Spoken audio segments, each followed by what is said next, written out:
Comme tu l'as dit, Mohamed Gassama, donc je suis responsable de Renaissance dans le 20e arrondissement. En quoi ça consiste? C'est d'animer politiquement l'arrondissement avec les militants de Renaissance.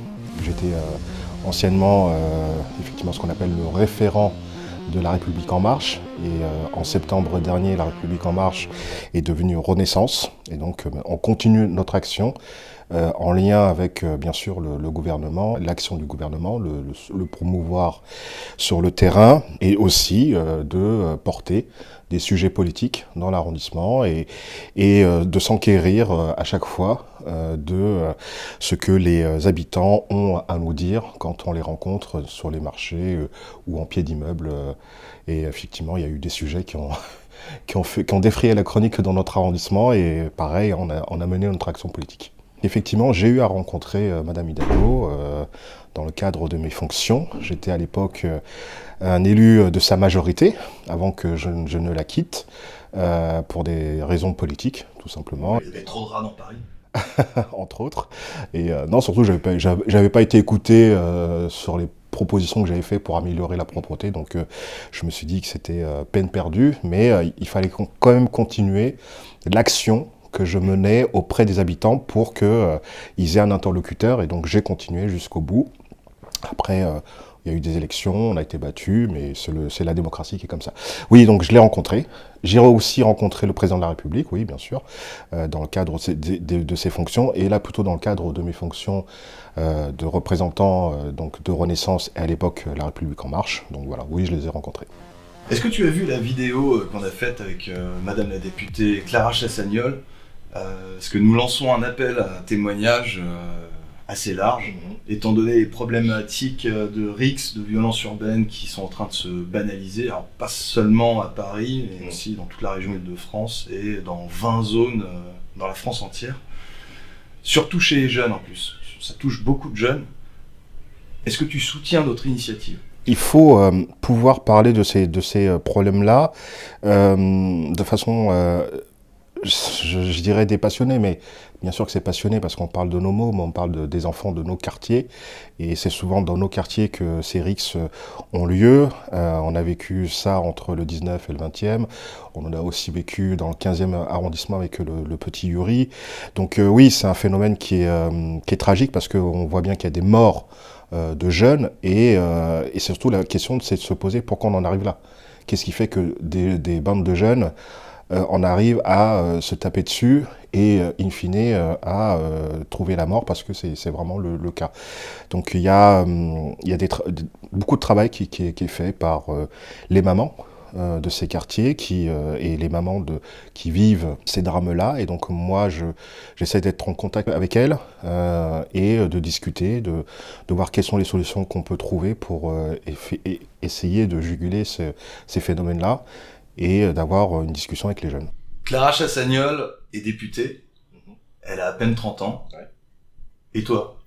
C'est pour quand? Je me suis présenté aux élections en juin dernier. Bon, j'ai pas été élu. Une action politique, elle est sur le moyen long terme. Donc il faut continuer à travailler, à continuer à aller à la rencontre des habitants, des habitantes, et de faire ce travail qui paie un jour, parce que même si on n'a pas été élu dans une élection, ça ne veut pas dire que c'est terminé.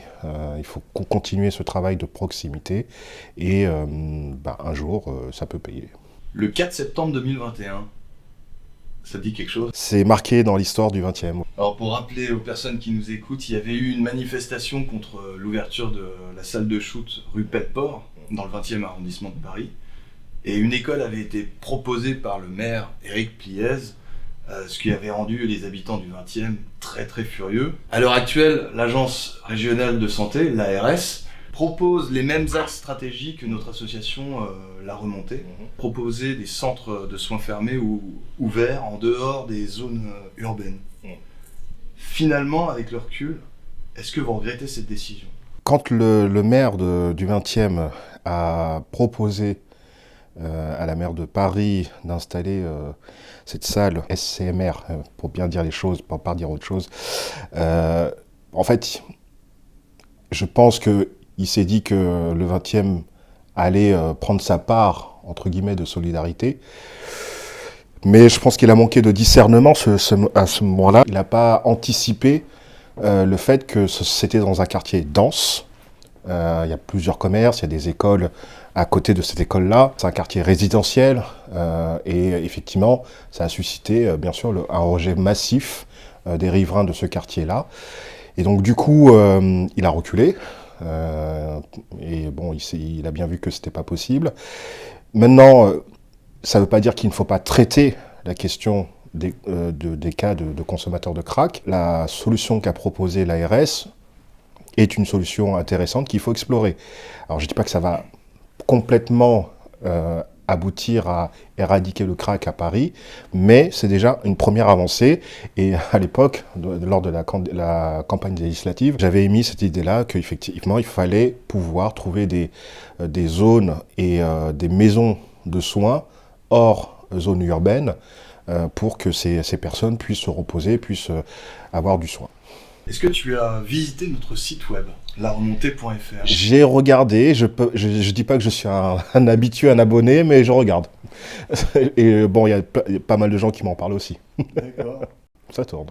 Alors toi et moi, nous détenons un grand secret à propos de Donc il faut qu'on le dise. Monsieur Delanoë. Ah. Je voulais savoir, est-ce qu'on peut le dévoiler? Oh bah, c'est un personnage public, donc on peut parler d'un personnage public, bien sûr. Politique déjà aussi. Mais est-ce qu'on peut dévoiler le grand secret? Oh, je pense qu'il n'y a pas de souci. Aujourd'hui? Bah, de toute façon, il n'y a pas de secret, tout se sait, comme on dit. Est-ce qu'on peut dire aux gens ce que Monsieur Delanoë nous a dit? Quel est ce secret, justement, alors? Ah, moi, j'ose pas dire. Moi, il m'a dit, pour l'instant, c'est pas officiel. Ah, bah alors... Pour l'instant, ça reste officieux, donc je suis un peu embêté. Moi, ce que je peux dire, c'est que Bertrand Delanoë a été l'un des plus grands maires de Paris. Ça, c'est une certitude. Je pense que si vous faites un sondage à Paris, auprès des Parisiennes et des Parisiens, oui, ils vous diront unanimement que cet homme a été peut-être le plus grand maire de Paris. Et j'ai eu, si j'ose dire, la chance de pouvoir être élu auprès de lui de 2008 à 2014. Et j'ai appris beaucoup, même si j'étais pas toujours en contact avec lui parce que j'étais un élu d'arrondissement. Mais oui, il avait de la vision, il a toujours. Il avait une méthode et il savait le dire. Il avait du verbe, il a toujours du verbe même. Ouais, je suis admiratif de cet homme-là. Après, ça s'est un peu gâté en 2014 avec l'élection de Madame Hidalgo, malheureusement. J'ai été aussi élu entre 2014 et 2020. Entre-temps, j'ai quitté la majorité de Madame Hidalgo parce qu'à un moment donné, j'ai rejoint Emmanuel Macron et deux, je voyais bien que les méthodes ne fonctionnaient pas. J'avais fait des propositions via plusieurs sondages, via plusieurs consultations, mais c'était jamais repris, notamment sur les questions de propreté. Donc voilà, on fait des choix.